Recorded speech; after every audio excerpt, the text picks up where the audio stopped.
Aujourd'hui, je vais vous raconter une histoire. Cette histoire, c'est une histoire qu'a vécu un ami dans sa vie qui, à mon sens, est une vraie leçon. Il était dans un village où presque tous les hommes, je dis bien tous les hommes de ce village, avaient principalement comme activité le commerce et les femmes, la culture maraîchère. Ce dernier voulait se lancer dans la culture maraîchère, notamment la culture du gombo, parce que c'est ça qui lui tenait à cœur.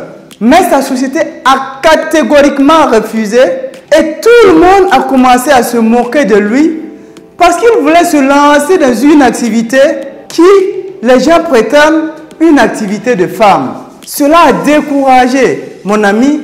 Il était obligé d'abandonner son activité qui le tenait à cœur. Ce n'est que 5 ans après, lorsqu'on s'est rencontrés, il m'a exposé son problème. La première question que j'ai eu à lui poser est la suivante. Est-ce que tu tiens réellement à ton projet de culture de gombo? Il a dit oui. La deuxième question. Penses-tu que même s'il arrivait que tu gagnes beaucoup d'argent, continuerais-tu à faire ton activité de culture de gombo que tu penses faire? Il a répondu par l'affirmatif. Je lui ai dit, lance-toi, fonce. C'est ainsi qu'il a pris son courage à 2 mains et il s'est lancé maintenant dans l'activité qu'il voulait faire de tout cœur. Figurez-vous, une année plus tard, il avait réalisé un chiffre d'affaires énorme et il a eu un bénéfice qui dépassait largement ce qu'il gagnait durant les 5 années de commerce. La question que je me suis posée, 5 années avant, s'il avait commencé ce qu'il aimait, s'il avait suivi son cœur, il serait à quel niveau présentement? C'est pour ça, dans cette vidéo, je vais vous montrer comment identifier son métier, comment identifier son domaine idéal afin d'avoir des rendements extraordinaires. Je vous invite à suivre attentivement cette vidéo et à la parcourir jusqu'à la fin pour en savoir plus. Si vous venez d'arriver sur cette chaîne, rendez-vous au sommet des milliards. Je vous souhaite d'ores et déjà la bienvenue. Moi, c'est Denis Kiswensida Kwala. Je suis entrepreneur, je suis investisseur dans plusieurs domaines. Ici, dans cette chaîne, nous parlons d'éducation financière, nous parlons d'entrepreneuriat, nous parlons de business, nous parlons d'investissement et nous accompagnons les gens dans ce sens. Donc, si cette thématique te parle, je t'invite à faire 2 choses. Abonne-toi très rapidement et surtout active la cloche de notification pour ne rater aucune de nos prochaines publications. Une étude a montré que tous les hommes et toutes les femmes les plus prospères au monde sont des gens qui sont à la bonne place, au bon moment, en train de faire exactement le travail pour lequel ils sont qualifiés de façon unique. C'est pour ça, très rapidement, comment trouver le travail pour lequel vous êtes qualifié de façon unique. Autrement, comment trouver votre travail idéal. Pour cela, nous allons voir ce qu'on appelle les 4 quadrants du travail. Ici, ça consiste à répartir vos activités professionnelles dans ce qu'on appelle les 4 quadrants du travail.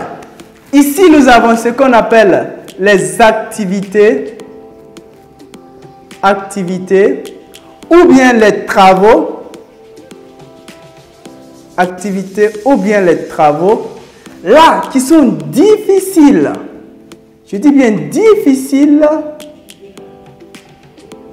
Difficiles à apprendre. Les activités ou bien les travaux qui sont difficiles à apprendre. Là, qui sont faciles à apprendre. Et là maintenant, ce sont les activités ou les travaux qui sont difficiles encore à faire. Ici, activités qui sont faciles à faire. Donc, voici les 4 quadrants. Premier quadrant, c'est les activités ou les travaux qui sont difficiles à apprendre et difficiles à faire. Le deuxième quadrant, c'est les activités ou les travaux qui sont faciles à apprendre mais difficiles à faire. Le troisième quadrant, c'est les activités ou bien les travaux difficiles à apprendre et faciles à faire. Et le dernier quadrant ici, c'est les activités ou les travaux faciles à apprendre et faciles à faire. Premièrement, le premier quadrant, les activités qui sont difficiles à apprendre et difficiles à faire. Ici, nous pouvons prendre par exemple l'exemple lorsqu'on demande à un programmeur de prendre la parole en public ou bien de tenir une conférence, vous allez voir que ce n'est pas aisé. Il n'est pas habitué à faire. Donc ici, c'est des activités ou bien c'est des domaines où vous n'avez aucune aptitude naturelle. Donc, je prends par exemple ici l'exemple d'un programmeur. Un programmeur qui décide de parler en public, vous allez voir que ça ne sera pas facile pour lui. Le deuxième quadrant, c'est les activités qui sont faciles à apprendre et difficiles à faire. Ici, par exemple, nous allons citer les activités qui sont d'ordre physique. Les travaux physiques, par exemple, lorsqu'on vous demande de creuser un trou, si vous n'avez jamais creusé un trou, on vous demande de creuser un trou, en une seconde, on peut vous montrer comment creuser le trou. Mais maintenant, comment faire? C'est ça le souci, c'est ça qui est difficile. Ici, le troisième quadrant, ce sont des activités qui sont difficiles à apprendre et faciles à faire. Ici, nous pouvons prendre par exemple la conduite automobile. Ceux qui font les permis de conduire savent de quoi il s'agit ici. Lorsque c'est votre première fois de conduire un véhicule, vous allez savoir qu'au début c'est difficile, c'est compliqué.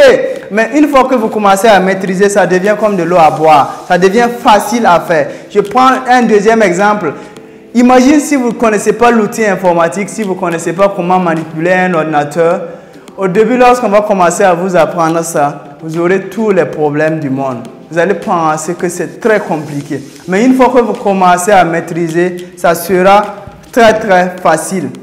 Donc, le dernier quadrant, je dis bien le dernier quadrant, ce sont des activités qui sont faciles à apprendre et faciles à faire. Et c'est ce quadrant que vous devez maximiser. Les activités qui sont faciles à apprendre et faciles à faire. Voici le lieu où les gens se contentent et ils deviennent vachement riches. Si vous basez sur ce genre d'activités, la richesse ne peut pas ne pas suivre.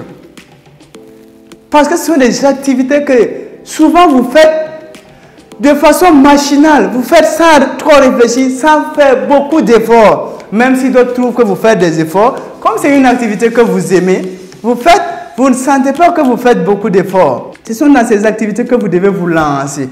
Maintenant, comment identifier ces activités? Pour pouvoir identifier ces activités, vous devez vous poser 6 questions.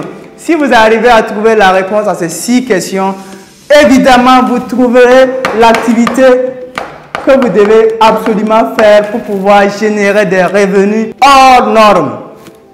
Donc, pour pouvoir identifier votre métier idéal, vous devez vous poser 6 questions. La première question que vous devez vous poser, quel talent, quelle capacité, quelle compétence possédez-vous qui vous semble naturelle? La deuxième question à vous poser est la suivante. Qu'êtes-vous parvenu à faire avec facilité et excellence par le passé, bien que cela semble être difficile pour les autres? La troisième question à se poser, quelle matière à l'école ou quelle dimension de votre travail vous ont naturellement attiré? Quatrième question que vous devez vous poser, qu'aimerez-vous faire le plus entre 7 et 14 ans? Ici, bien évidemment, vous ne pouvez pas répondre à cette question. La personne la mieux placée pour répondre à cette question, c'est la maman. Voilà. Donc, vous posez cette question à la maman parce que généralement, c'est l'indicateur le plus puissant qui va vous aider à identifier votre métier idéal. La cinquième question ici, quelle dimension de votre travail vous plaise le plus et dans lequel vous semblez exceller? C'est la question que vous devez vous poser. La sixième et dernière question que vous devez vous poser afin d'identifier votre métier idéal est la suivante. Quel travail ou quelle activité pourrez-vous faire avec enthousiasme tout en oubliant la notion de temps. Donc, tous ceux qui réussissent leur activité, tous ceux qui sont à la bonne place au bon moment, ce sont des gens qui ont identifié le métier qui leur convient plus. Et lorsqu'ils sont en train de faire ce genre d'activité, ils oublient souvent de manger, ils oublient souvent que l'heure est en train de passer. Il y a beaucoup de choses qu'ils oublient. Ils font ça avec amour. Et lorsque vous faites quelque chose avec amour, c'est l'argent même qui vous poursuit. Pour cela, je vais vous donner un exemple d'un homme. Cet homme est né en 1890. Il avait passé presque toute sa vie à travailler en tant que cuisinier.